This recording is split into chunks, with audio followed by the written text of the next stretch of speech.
Hello and welcome to another episode of Backyard Catch. This is Nick Roby once again. We got another college football week, so we're doing round two with our good friend Chuck Cape. Chuck, how's it going? Good. How you doing, Nick? I'm doing well. Just enjoying some beautiful fall weather. We got football's back. We got SEC's back. We got, I don't know. It just feels more right at home now that we got the weather. And if we could only tailgate. I know. I heard something funny to where they're like the one time we have 19,000 fans is when we have a September game that's under 70 degrees. I know. If we had the whole stadium, it'd be 105 like Texas A&M last year. I know. So those that don't live in this area. So in South Carolina, you always get at least one September home game where it is just blazing. Like humidity's 90%, 97 degrees. You're sweating, no tree coverage, and you love it. I mean, it's football, and it's so exciting. But then if you play like a team that's more of a tune-up game for the team, kind of a game, I mean, it just feels like it's just so hot. And then the one time it has 19,000 fans and you can't tailgate is when it's like wonderful weather, 70 degrees. Yeah, The irony is just funny, but yeah, I'll take it though. That Texas A&M game, it was like 100. It was like 135 on the field. And it was just ridiculously hot. And then Saturday, the high was 68, and a little bit of cloud cover. Perfect football weather. I love it. I was just bringing up the lines here. No, you're good. Yeah. We have a game tonight. Oh, one of the games is on tonight. Okay, so we're recording this on a Thursday night. So one of your games is right before. Well, I don't particularly have a favorite in this game. I just want to let you know this. UAB in South Alabama plays at 7:30. Ooh, so that's right before this. It's UAB minus 7.5. The over/under is 47.5. I don't really have a strong feeling either way about this game. I think UAB's got a great defense. South Alabama's got a really potent offense. If you put a gun to my head and made me take one, I'd probably take South Alabama in the points. Really? Okay. But I don't really like the game either way. I'm gonna watch it because it's college football. There you go. That's a great way to talk about college football. One, and then go watch some. I would think. I have a feeling that one, it was 47.5. I could see it being on the over on that. Just gut reaction. Just because if both offenses start going. But here's the thing, though, now that I'm thinking about it, is that I feel like offense in general hasn't been as strong. Like, that's been taking some time. So, who knows? I'm not really sure. But, man, I love almost all the games have hit under has hit this year. Yeah, the offense is really – now I'm thinking about the offense has struggled. So, I'm going to stay away from that one anyway. And if you take a look at total points this week, the majority of them are in the 50s and the 40s. So evidently Vegas has caught up to that trend that the offenses aren't quite ready, don't have their timing down, things like that. Yeah. So I'm just looking back at our ones from last week. So we were talking about on the podcast. So Chuck, so how did you do last week with all the games that we were talking about? The ones we ended up picking, I think we went 6-3. The ones I liked, of course, I liked Louisville. You liked Miami. Mm-hmm. I liked. Let's see. I know you had. I have on here. We both had Duke, the minus 6. Yeah, against Boston College. Yeah, Baylor Houston didn't happen. UCF Georgia Tech. We both took UCF. Yeah, we won that and they won that spread. Yeah. The App State one didn't work out, unfortunately for you. Let me see what. The Notre Dame one you hit. I missed on USF covering by a lot. Okay. You had over Oklahoma State was definitely under with Tulsa because Tulsa played way up to that. So I think that's about it. So pretty much we hit on most of them, and then a couple of them. We had we had South Florida versus Notre Dame over 49.5, which hit. Mm-hmm. We had Central Florida minus 8.5, which hit. And we had SMU minus 14, which hit. We had Liberty plus 15, Syracuse plus 21, which both of those hit, and Notre Dame minus the 23 on that card. So we hit that parlay. It was Notre Dame, Liberty, and Syracuse. Mm-hmm. And then we hit the total of Florida, South Florida, Notre Dame over 49.5, Central Florida minus 8.5, SMU minus 14. We lost Louisville, lost Wake Forest, and lost the who played Boston College? Duke. Yeah. And we lost Duke. And those were all on the same parlay. So we went 6-3. 6-3. Yeah. Oh, I misread that. Yeah, Duke definitely didn't beat Boston College. Oh yeah, Duke. I'd heard about Boston College all summer long. There's one sportscaster, Walt, that's really high on Boston College. Oh, yep. He said they got a great offensive line. They have a new quarterback. They have a new coach. He said that's going to be a surprise team. I really didn't listen to him. I thought Chase Bryce had a great game against Notre Dame. I thought they'd go in there with good timing, good offense. But Boston College just dominated that whole game from start to finish. Yeah, it was.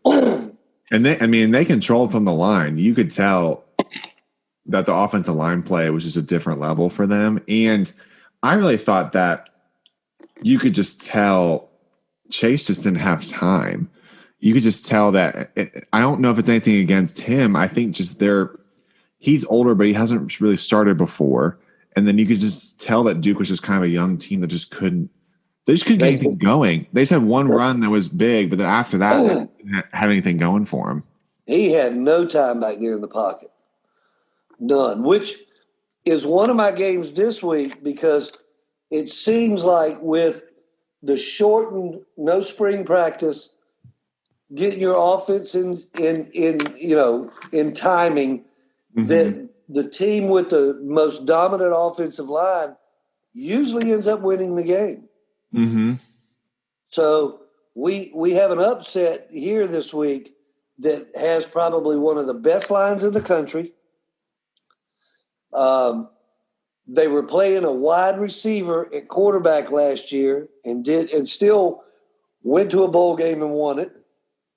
So one of our underdogs is Kentucky plus the points. Kentucky plus the points. Against Florida. Against Florida. Is it Florida? I have Florida playing Ole Miss. Is that right?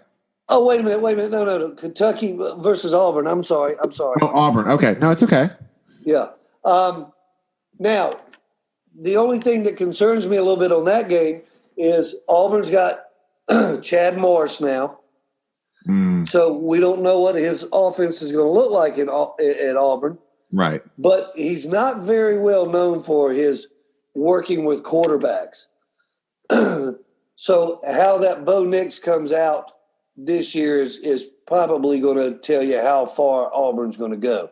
But I think Kentucky's got probably the best offensive line in the country. And they have a quarterback that hasn't taken a lot of reps, but he's a quarterback, not a wide receiver like they had last year. Which so that was still effective. It was. I mean, they just ran the ball. But I still think Florida will probably end up winning the game. Mm-hmm. But I just don't think they'll cover the 14.5 points. I think Kentucky will score its share of points, and it'll run the ball and keep the ball out of Florida's hands. Trask is not a really deep thrower. I mean, they play their offense within a 20-yard box. Mm-hmm. So I don't see a high-scoring game. Therefore, I think the 14.5 points for the low-scoring game will probably be the pick. That's who we like, Kentucky. You're like Kentucky in the Auburn game, Because that plus was the 14. is that the 14? Okay. Yeah, because I have Florida playing Ole Miss 13.5, and then Kentucky Auburn 7. Yeah, it's Kentucky Auburn. I thought it was Florida. I keep saying Florida. I don't know why. I'm sorry. No, it's okay. I'm just trying to make sure I'm reading this right. Yeah. You are. It's Auburn that I keep talking about, and I just switched there at midstream when I started talking about Trask, but I was talking about Bo Nix and you guys talk about Trask. I still think that the Kentucky Auburn's a really interesting pick because they're definitely going to be sleeping on Kentucky in this. I've heard that this is a year for Auburn as a step up for them. That some people really like. Speaking of also Walt, he really likes Bo Nix, and that I think with Chad Morris, it will be a step up. It'll be interesting to see with this first week, like how will that translate. And so, yeah, you're going. So, are you still going Kentucky? Like Kentucky. Kentucky's covering the spread. I'm gonna go Auburn, and the reason because I have them. I think it's gonna be like 8, or I think it'll be like some kind of weird like 8 or 9 because 7.5 is like a weird. Basically, you're saying is it more than a touchdown or not? Yeah. So I'm gonna go over, but just like I think it's gonna be under a 2-score game, and where Kentucky still has a chance towards the end. But yeah. I think Kentucky's I like that pick. That makes it really interesting with them in the East. I apologize. I don't know why I kept saying Florida. It's okay. They all my mind is gone today. They all start mixing together. Well, it was rushing in here and being online by 6:10. It's all good. Well, since we're talking about it, let's talk about Florida Ole Miss. So that one's interesting because Florida, I think for some people on a national scale, I've heard of as the SEC team to come out and make the playoff. Now, I don't know how much close that is, but I've heard of them coming out and being in the playoff. Now, for me, I would really want to see how Trask evolves into the second year because I think that's the thing for me with the SEC teams is that I'm waiting to see somebody come out and be like the team this year or be the quarterback. So, and it's 13.5 with Ole Miss. And you got Ole Miss's, it's got Lane Kiffin. So you got all new stuff. So they're not really sure what to see. So I could either see, I feel like Lane Kiffin's either like, it's like a home run or it's a whiff kind of a game. Either like Florida, it's like close and like all this, or it's a whiff. I'm going to go with it's on the road. It's early in the season. We talked about how the offenses are struggling a little bit. I'm going to go Ole Miss to cover. Florida's still going to win, but I'm going to go Ole Miss to cover. I didn't have that game, but I don't disagree with you because I think that, Lane Kiffin walked into a program that's got a dual threat quarterback that ran almost over on everybody last year. Yeah. He's got some athletes there. He has proven himself to be kind of an offensive guru down at FAU. And I think, like I said earlier, Florida plays in like a 20-yard box. I don't think Trask has the arm to throw downfield. And I think it's going to keep that Mississippi defense in that 20-yard box. And I think it's probably going to be a closer game than what the spread is. But I didn't pick that, but I agree with you. Okay, cool. I like it. All right, so what's your next game on the schedule then? Well, we can go on the next one in order. I have Miami, Florida State. Oh, that one's going to be really fun, I feel like. If you're a Miami player, it might be fun. Well, I guess I'm saying fun because it's a rivalry game, but maybe not as much in the actual game. No, these teams, no matter how great and how bad one of them are, they always play each other with a high intensity. Mm-hmm. So, this is going to be the best defensive line that Miami has faced. I mean, Louisville's line didn't give them much of a challenge, and University of Alabama Birmingham didn't give them much of a challenge.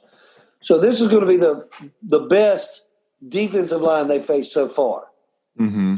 The issue that I think with Florida State is on the offensive side of the ball. They just can't score. Their line play for several years has been bad. Blackman, bless his heart, he's been beat up, but he's just not the quarterback that's going to take him to the next level. But one interesting fact with Miami and Florida State is like 8 out of the last 10 years, the under has won. It's always been under the total. So I personally, on the game, I like Miami because I think they can score on Florida State.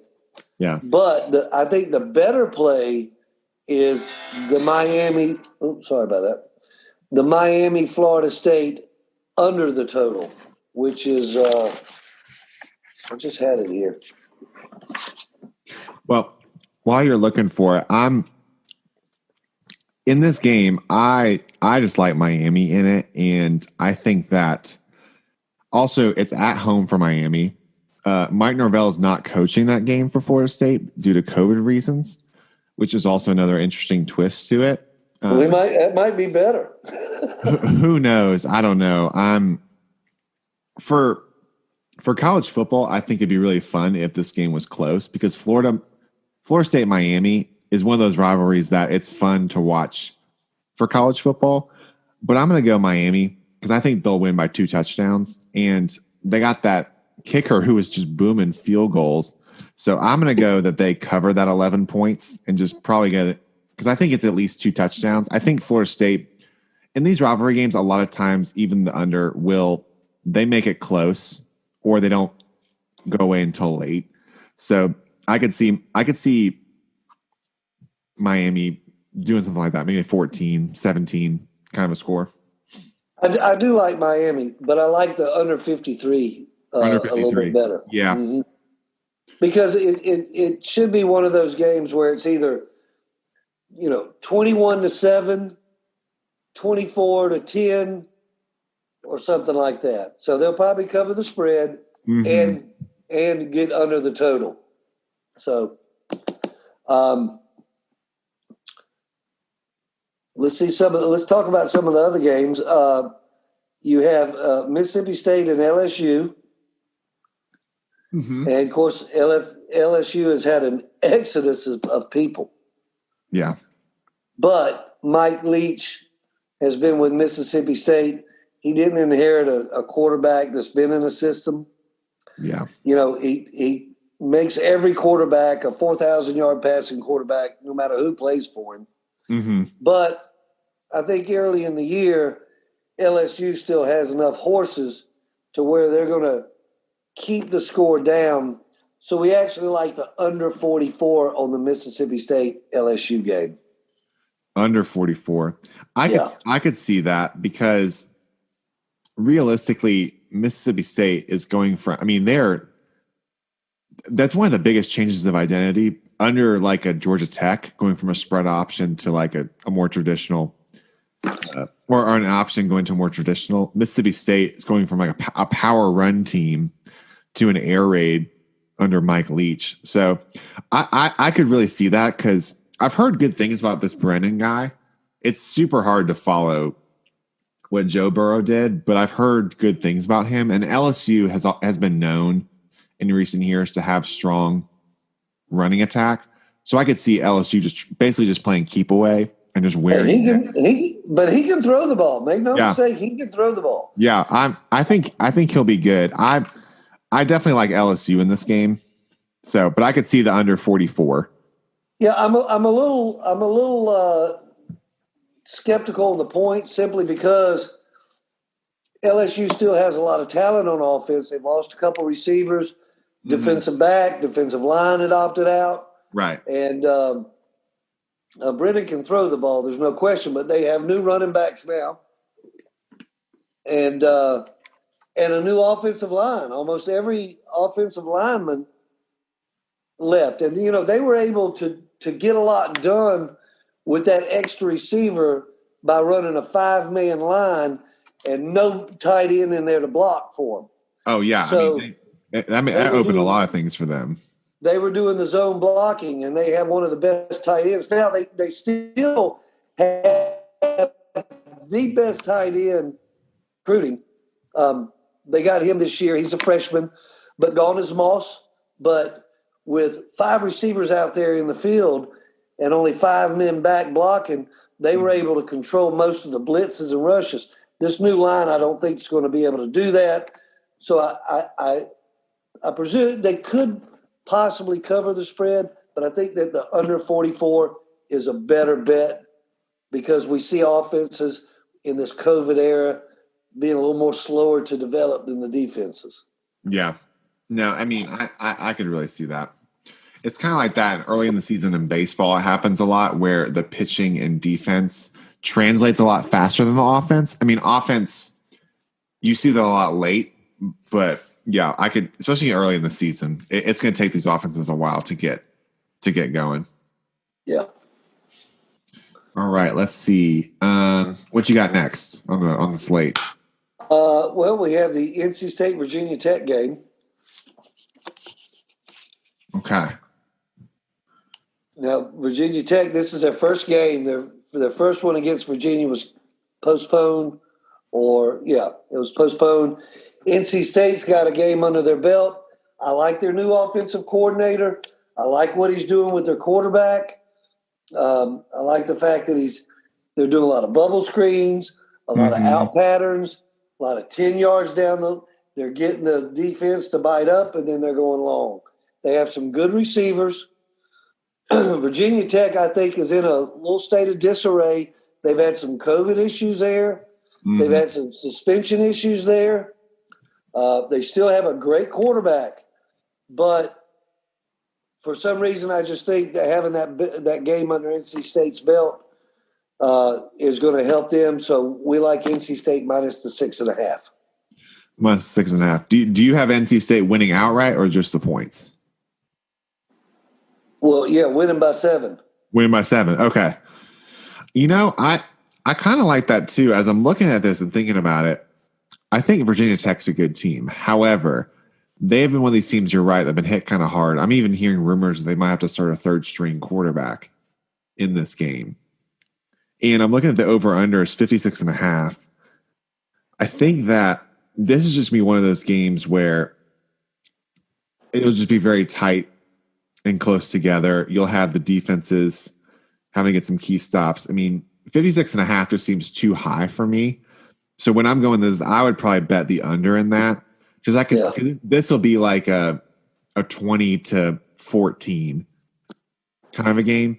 And I don't doubt that. I'm going to take NC State, but I'm going to take NC State just the points. Yeah. Yeah. Okay. And we like Baylor. Oh, yes, against Kansas. Minus the 17.5 against Kansas. I mean, Coastal Carolina went out to Kansas and just beat them around like small children. So I think Baylor's got the horses to do it. So we like the Baylor minus 17.5. Yeah, I think that's a good call. I think Baylor will take care of that. And I think that's also more just saying that Kansas it's just not there yet of just being able to stop what Baylor can do on offense. No, and they showed some promise last year. They had some great games. They had a great rushing attack. I don't know what happened. Yeah, it's Coastal Carolina. Don't get me wrong; they're a team to be reckoned with in their division because they are stout. Yeah, they can play. Yeah. They have a new offensive coordinator, and he has changed everything in there. The other one that we just absolutely love is BYU minus the 14 against Troy. Oh, BYU minus 14. And I'm assuming you're saying you're having BYU, like you're taking those points all day long. Yeah. I'm giving up 14. Yeah, I don't blame you. When you said that out loud, I was like, that seems kind of low because Chuck's been looking at these and he preps them before the show, and I'm doing this a little more live. But as I'm looking at that, that's just too low after what they did to Navy. Well, Troy is a really good team now. Don't get me wrong. I mean, it can compete with anybody. Yeah, I mean they gave Clemson a scare a few years ago. Well, and they had a game last week that they were in it, till the end. But BYU seems to be on another level with its offensive line play. Right. I mean, they are literally running people over. And again, we talked about it after the first week. These are 24, 25-year-old guys. They're not only mentally mature, they're physically mature. Mm-hmm. A regular college has 18 to 20-year-olds that are still trying to fill out their shoes. These kids have been on the missions and come back, and they're in their mid-20s. Yeah. They're serious about it. They don't make mental errors. The offensive line just dominated Navy. I mean, like Navy wasn't even there. Yeah. And I feel like that Troy probably on the Division I level is a little undersized on the defensive line, although they're a great team. Yeah. I just can't help to take BYU minus 14. Right. And I think that's just more saying that just the size advantage that BYU has, because Troy can. Yeah, I agree. Just because that's when I'm thinking about that, I'm picturing just how BYU just could run up the middle on Navy. Now Navy hadn't done any tackling, but just the offensive line. So I just think it's still too low. But I think Troy will keep it respectable. Yeah. Yeah, I mean, they're not going to get embarrassed, but I just think 14 points in BYU's offense, they can just run the ball all day. Yeah. Not even throw a pass. Yeah. And then I personally looked at the Alabama game, and they're playing. Let me see who they're playing. Playing Missouri. Yeah, and it started at 27, went up to 28 points. I think Alabama can cover it, but I have a kind of a rule of thumb. 24 points or more in a conference game, I don't care if it's the best team in the conference and the worst team in the conference. I'm out at that. Yeah. Simply because Alabama's a program that's had continued success, a lot like Clemson. They're going to play more than one quarterback. They're going to play more than one line. They're going to play more than one defense. So I just, even though I'm pretty, if you ask me, I would probably say that Alabama would cover that. But I just don't like giving up that many points. Fair, because really you're asking, that's a more than a 3-score win. Like if 3 touchdowns is 21, you're really almost saying it's a 4-score game. Yeah. In a conference game. It's just, yeah, I agree. It's a little high. And I don't think Missouri's got anything, but who knows? We never hear anything out of Missouri. Yeah, I mean, the last thing we, as Clemson fans, heard was when Kelly Bryant went there. But I don't know. That one, I think I would go slightly under just because of all the new quarterback, just some newness to it, trying to get guys playing time. Missouri can get, on a second team defense, like happened with Clemson and Wake. They cover late, kind of a score. And that's why, from a line perspective, I agree. I would probably just stay away because there's too many. Yeah, with 8 to 10 games. Yeah, with 8 to 10 games, really what you want to do is win the game. And you want to prep your second and third team players to have game time experience. So if you're in the fourth quarter and you're up by 28 points, you don't mind putting a 4th-string defense in to try to get them some playing time because you never know when you're going to call on them, especially now if somebody tested positive for COVID. So I think that the backdoor cover is always there in the fourth quarter in a conference game. Yeah, and as I'm looking at this, like Georgia, Arkansas is like the same premise, with Alabama, Missouri, a similar style, 27.5 on the road. Even though I probably believe in Missouri more than I do Arkansas, but Georgia's supposed to be really good. But I think I want to see it in person. Like I'm hearing stuff about Pickens. I'm hearing that they could have a really good offense. But to me, I would want to wait and see them a little bit before I start jumping on with them. It's just another example of one probably I would stay away from. Yeah. And then, I've been going back and forth with this Tennessee-Carolina game. Yeah. I just don't know what to make of it. So, both teams desperately need to win this game. Yes. Muschamp has just cannot lose at home after he lost up in Tennessee last year. Mm-hmm. Tennessee, they have great expectations. This is probably going to be the best game of the weekend to watch, honestly. I agree. Both teams desperately need to win this game. And I'm not sure. I think it could swing either way. So what we started taking a look at was the over-under. Mm. And the number is 44. And even though it's a little bit low, I still like the under in it. You like the under? Okay. I like the under. I think it's going to be a 17-13 game. And I think it can swing either way. I think Tennessee can win it. I think Carolina can win it. I haven't seen this quarterback that Carolina's starting since, he hasn't played football. Since the very first or second game of last year is when he got hurt. Mm-hmm. And he's not a very mobile quarterback. Mm. But he's been in Bobo's offense out of Colorado State.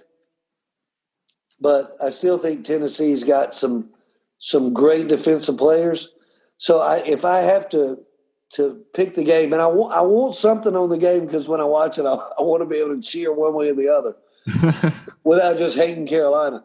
Right. So I think I like the under 44 in the Tennessee-South Carolina game. The under 44, that's what you're going with. Yeah. Well, this game is very interesting to me because there's a lot of ties to this game for me. So, went to Clemson. So, Clemson fans, you get used to cheering against South Carolina. However, my wife went to South Carolina. So, she's going to have some pull in this game. What's also kind of fun is that my best man at my wedding is a huge Tennessee fan. So, when I was single, we were watching games all the time. Tennessee was the other game we would watch. And that was like the crazy year when Tennessee came back from a couple big ones when they had that big Hail Mary touchdown. So this is just a very interesting game to me. I think I know that there's a lot of variables for both teams. I think that South Carolina is going to cover the 3.5. It's 3.5.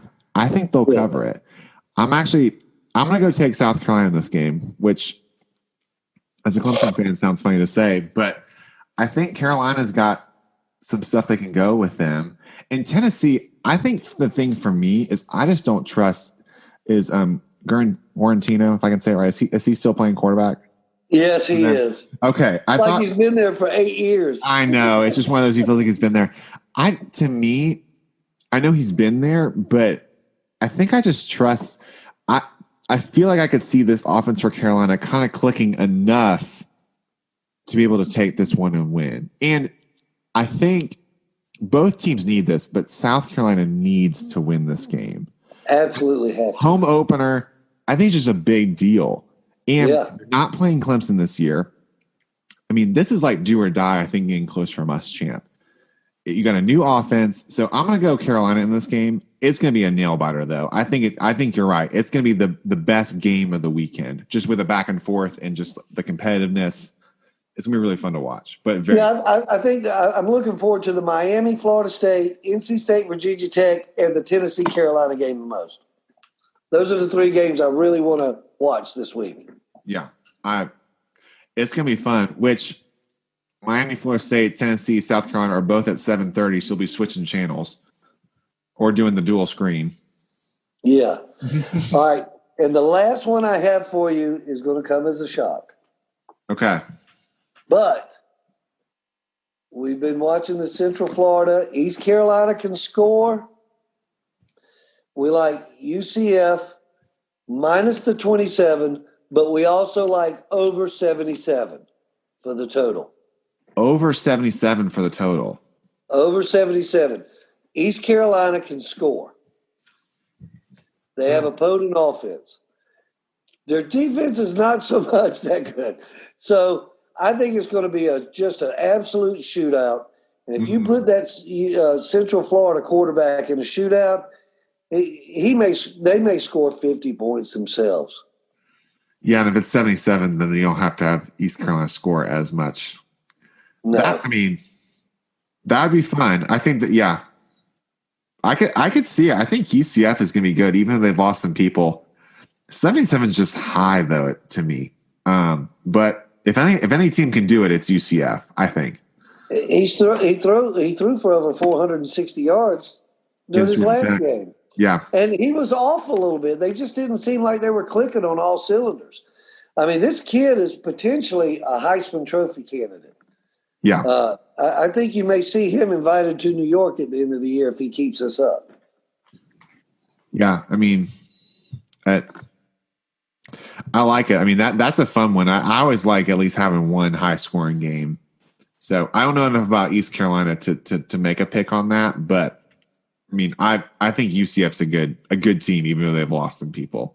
Yeah, if you want to see some scoring this weekend, Nick, watch the Central Florida East Carolina game and watch the Texas Tech game. Yes, that would be fun. Because I mean, Sam Ehlinger, he played one half and threw for over 400 yards.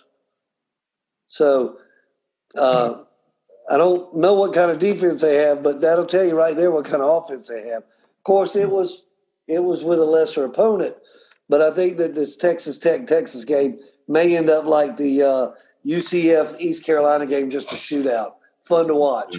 Well, we've been due for a couple of those. We've had a lot of lower scores so far this year. You know, you got to get the graphic peoples up at ESPN getting their tickers going. So they want to show. I call them slugfest, the sluggo games, where it's like 12-9. Yeah, we've had a lot of those. Yeah, we need some more of those. I like it. Well, good deal. I'm excited. I mean, we haven't even talked about some of these games. We can kind of wrap it up, but just even thinking like we're not even talking about Pitt, Louisville, we haven't even mentioned as like both teams ranked lower in the 20s. It's a 3-point spread. Like, is Pittsburgh for real? Is Louisville, was that just kind of like not say a fluke game, but like, can they bounce back? It feels weird so that you would want to stay away, but I think we'll learn a lot from those two teams from that game. You know, like, Again, if I had a gun to my head and had to pick, I'd pick Pittsburgh. Yeah, same. Louisville's got talent and speed all over the field, except where they need it, and that's defensive line. And I think Pitt can just run on them all day long. Yeah, They cannot stop the run. Yeah. They have playmakers, though, so Pitt's going to have to score with Louisville because Louisville's going to score. Yeah. But I think they can, and I think they can keep probably the ball out of Louisville's offense's hands, but Louisville's just got speed and talent all over the field, except for in the defense front seven. Yeah. So, yeah, it just makes it interesting. I'm excited. We got all these fun games. SEC's back, so it'll be fun to watch. Will be another great Saturday to watch. And now we've got some more games to watch, and so you got to get your whole setup going. Hey, the Mountain West wants to come back in. Yeah, I've even heard the MAC too. The MAC and the Pac-12. You know, I would love it. I think that'd be. I'd say bring them all. Yeah, if we. I kind of miss my late night games out on the West Coast. I don't get to see any. After the 8:00 games, you're done. I know. Someone said that on Twitter. It was something funny along the lines of like, I miss my late night games after like the kids go to bed and just watching this like super late game on the West Coast. But Oregon, Southern Cal, or Arizona State. I know. Absolutely. But it'll come back. It's just sometime. And who knows? They might be right behind the Big Ten.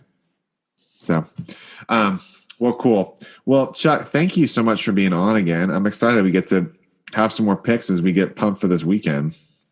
Well, I'm sorry about confusing Auburn and Florida. It's all right. Same conference, at least.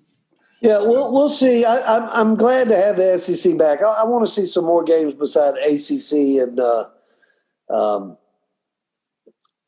the Conference USA. I'm ready to watch some more. Right? Yeah, me too. I think we just need some football in our lives. Is really what this comes down to. So I'm excited to check back in with you next week and see how we did, because I think we'll learn a lot this weekend of just seeing some more teams in I think so too. And I think we'll figure out the trends.